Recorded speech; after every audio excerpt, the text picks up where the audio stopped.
Hey everyone, so if you look at how many videos I've done on this channel, I've reviewed over 1,000 realistic 1/64 scale cars and over 1,000 cartooned vehicles. And so, with less realistic vehicles to collect, I've really grown to appreciate these toddler toys. So this is a brand called Play Forever. This is one of their medium-sized ones. It's one of the larger ones in my opinion. But it's awesome. It's so simple, but it's so well constructed that it's neat, and it's designed professionally by what I assume is an automotive designer, just based off their drawings and clay models and foam mock-ups and stuff. So, anyways, but it's huge, right? It's huge.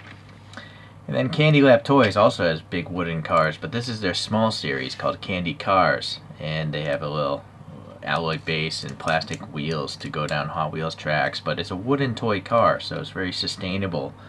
And yes, also professionally designed and so simple that there's a charm to it. Even though these are, I think, really meant for really small kids, I've grown to appreciate these because, again, I've collected all the realistic looking stuff already. So I decided to design my own. So here we are, and my design methodology is just buy some Hot Wheels wheels and build around those. Because I'm not trying to design realistic vehicles. I just found these chromed dish wheels, and that's what I based them around. So here's the first chassis. It's just a basically kind of like a Candy Lab. Imagine if this was like wood, just a straight extrusion with a chamfer on the side and a curve on the front, but just a straight cut across in the rear. And what makes these things a little bit, I guess, different is they're magnetic. So I have some 3mm diameter neodymium magnets that are also 3mm long. And so in the corresponding roof pieces, same thing here. Yeah, so basically you can move around the cockpits. So now maybe this would be the front of the vehicle, or now this is the front of the vehicle. So the purpose, is if this was a toddler toy, it'd be very creative, letting people imagine how to make their car. Maybe this is an open touring vehicle or something like that. Alright, so that's the first one. Don't really have a name for these things, but, and then if it's Hot Wheels size, obviously it's going to roll using Hot Wheels wheels, but I would imagine, ideally, if someone wants to start a toy company or someone already has CNC machines or injection molding machines, that these would be bigger, around the size of real Candy Labs or Play Forevers. But I don't have space to be collecting large things like this and 3D printing them as well, which is what these are. So this one is kind of like a Volkswagen bus, but a lot sleeker, obviously. Very long wheelbase on this one. Again, they're the magnets in the Hot Wheels things. And I actually had a paint blemish, so I just ended up sanding off the whole top. And this is the raw gray 3D printing resin that I had. And then just a few magnets for this one. Alright, and so I didn't polish the top of this. That's why you see all these lines when it was 3D printed. But yeah, and then I decided to add some jewel beads to the front and the rear of this one, just to see what it would look like. Alright, and so this one is just a totally symmetric chassis, very long wheelbase, which allows the 10 magnets there to have, different cockpits.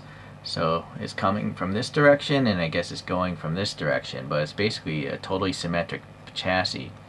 But again, depending on where you put the windows, right, you can have some creativity and some fun playing around with it like that. Okay, so that's that one. This one, we're getting into more sports car kind of stuff here. So yeah, still 10 magnets. And this one, I just put yellow jewel beads because although right now one would think this is the front, it's true. Now, one would think maybe this is the front, right? So that's why the lights are yellow. So you really don't know which way is the front. I guess this could be the front again, right? Just a really sleek fastback, kind of like a Dodge Viper kind of look there. But yeah, now it's more like a hot rod with this as the front, right?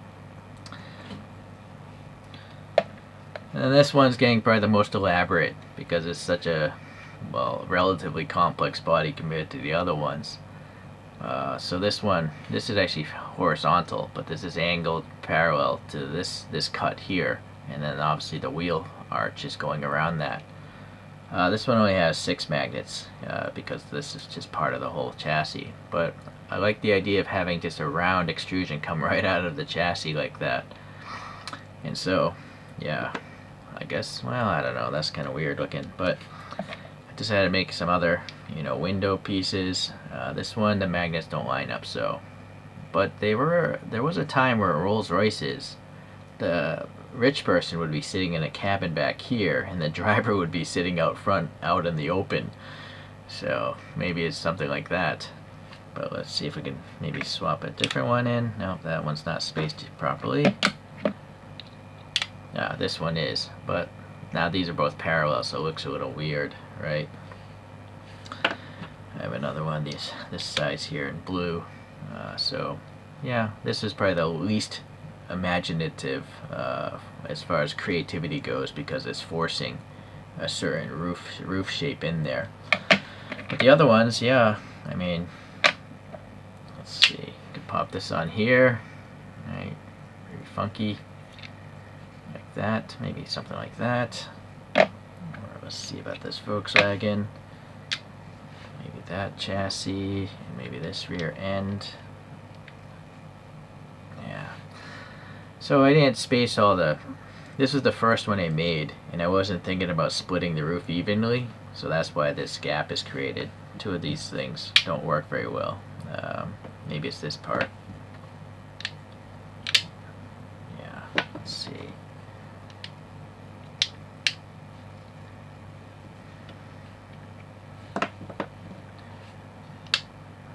Yeah, anyways. So, yeah, I guess it's just sitting there. I guess it's kind of like a fidget toy set. Just the ability to snap things around. Naturally, if this is a bigger scale, you could have more magnets, or just actually literally an entire steel plate there. If that was an entire steel plate and you only had a few magnets in the roofs, you could basically put the roof anywhere along this thing. But I don't have a bunch of random steel plates to put into a 3D print, so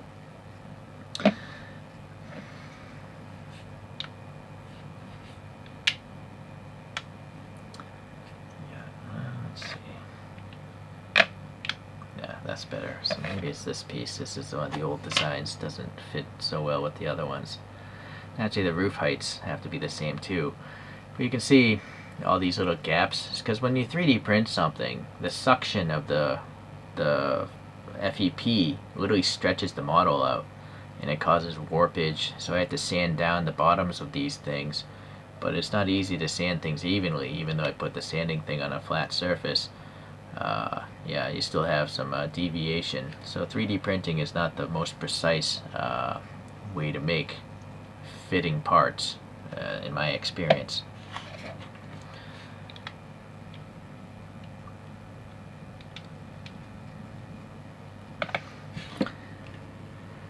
Okay, well, anyways, yeah, just thought I'd try it out. It was just an idea to have a modular toy system.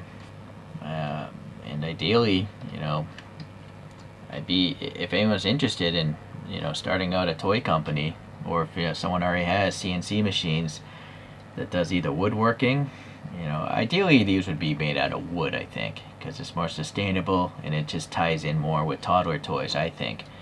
Although at the same time, those Play Forevers are all plastic, and they're fantastic for kids, and also I feel like they're art pieces because they're just so well done. So either way, anyways, leave a comment if you like this sort of stuff. Not sure if I'm going to design any more. Maybe I will. There's so many other geometric shapes that one could employ into this. Just different heights of roofs. These are all pretty swoopy, low-slung cars. So maybe later I'll maybe try trucks or something that use the same kind of design methodology. Appreciate you guys checking this out. See you the next time. Bye.